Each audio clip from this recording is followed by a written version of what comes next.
Just a lonely bell was ringing in the little valley. Turn the dial to the 1950s. Doo-wop harmonies, teen idols, and jukebox ballads. A handful of records transcended the charts and carved themselves into history. Here are 12 songs from the 1950s we'll never forget. Number 10, The Three Bells by the Browns. All the chapel bells were ringing. 'Twas a great day in...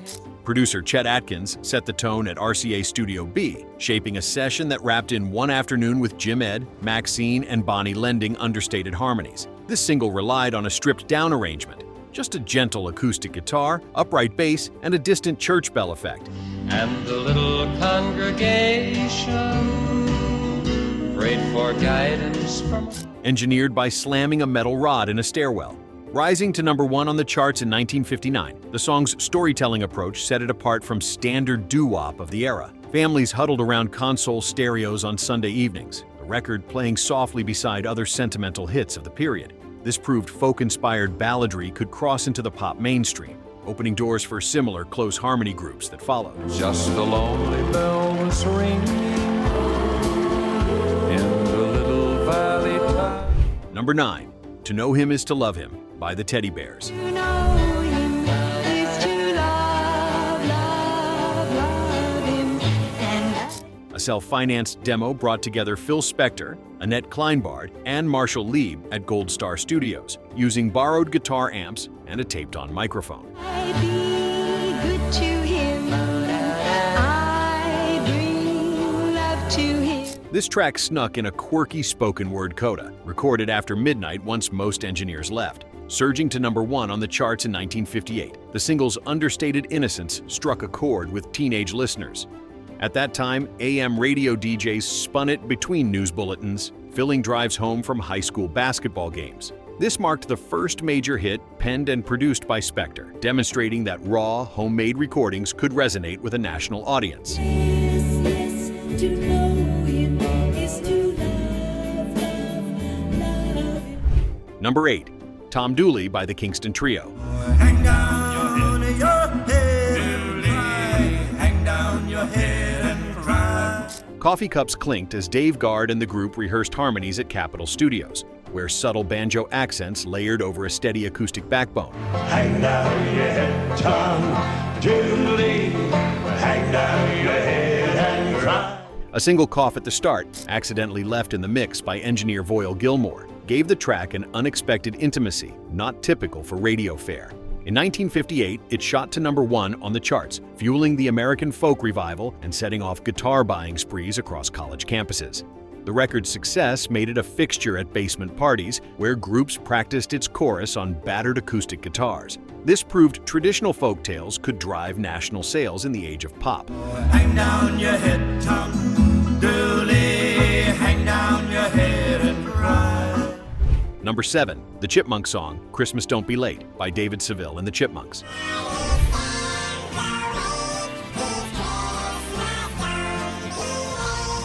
Ross Bagdasarian Sr. layered, sped-up vocal tracks at Liberty Records using a variable speed tape technique that made the groups sound instantly recognizable. One memorable outtake, an offbeat bell ring mid-verse, remains buried in the final mix, echoing the spontaneous chaos behind the scenes.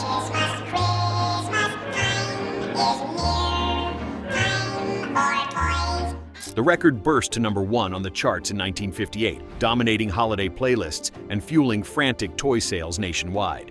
This novelty single filled living rooms where families gathered to decorate, its catchy refrain looping through snowy mornings. It marked the first time a song featuring manipulated vocals held the top spot for a holiday season.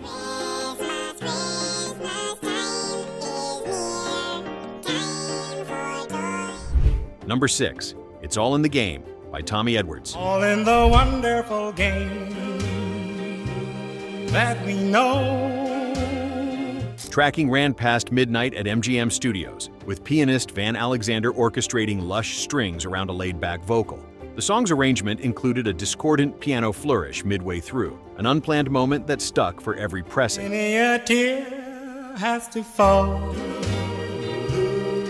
but it's all In 1958, the single hit #1 on the charts, outlasting pop competitors through sheer romantic appeal. This tune echoed across roller rinks and sweltering summer dance halls, bringing couples together for slow, hesitant first dances. It marked the first time a melody written by a future vice president topped the national charts, an unlikely union of history and pop. Let me know that love.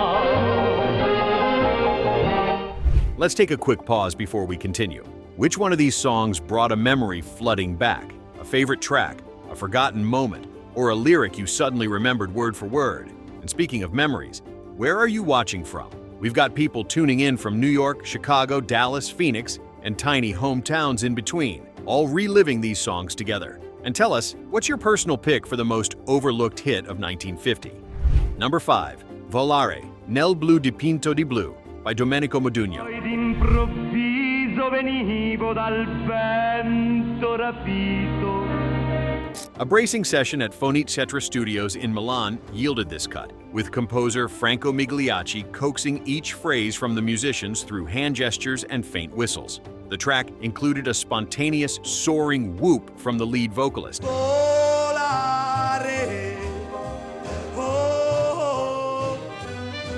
Kept in the master take despite initial doubts from the control room. In 1958, the single soared to #1 on the charts and snagged international exposure, appearing on both European and American airwaves. Diners in the Italian immigrant neighborhoods of New York and Chicago piped the song through tabletop jukeboxes for months. This marked the first foreign language song to become a household favorite across the United States.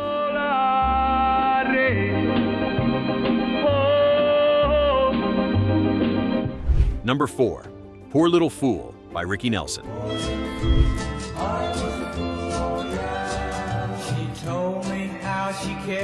Studio doors swung open as guitarist James Burton tweaked his amp at United Western Recorders, ironing out a steady but subtle twang.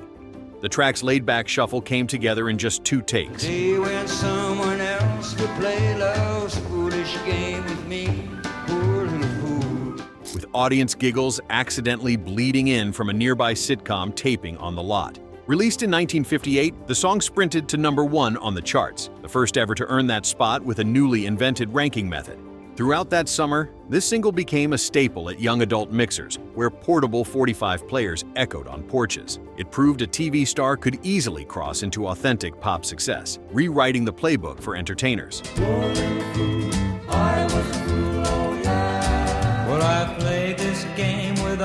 Number 3, Smoke Gets in Your Eyes by the Platters.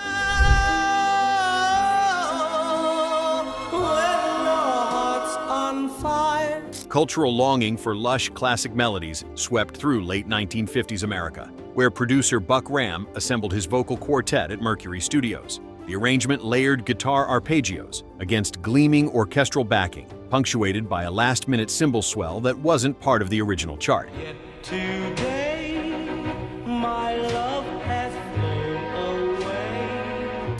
The track ascended to #1 on the charts in 1959, anchoring a surge of sophisticated ballads amid early rock's rise. Listeners tuned in on plush living room radios, drawn to its blend of nostalgia and drama. Decades later, this release remains a favorite among wedding bands seeking to capture a vintage mood.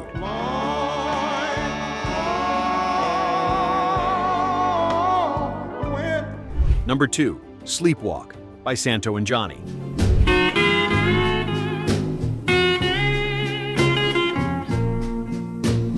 A Brooklyn DJ gave the tune its first late-night spin, with Santo Farina testing the lap steel's dreamy sustain while Johnny laid down electric rhythm in their parents' apartment. The glimmering, reverb-soaked slide, captured with a homemade plate echo made from baking pans, became the song's anchor.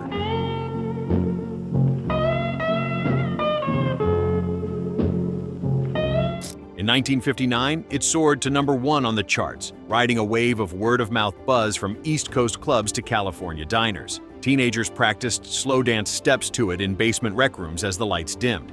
This proved that instrumentals could still move an audience's imagination well into the era of vocal pop.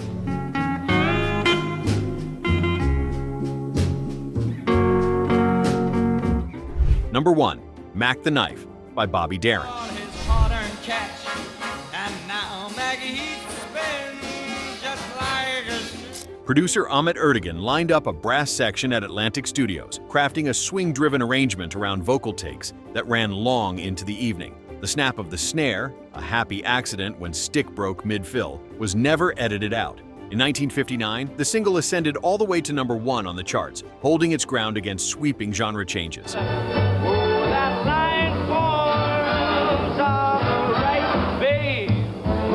The cut found a second life at cocktail lounges and supper clubs, where waiters spun it for late-night crowds. This marked the first time a show tune hit number 1 in the explosive rock and roll era.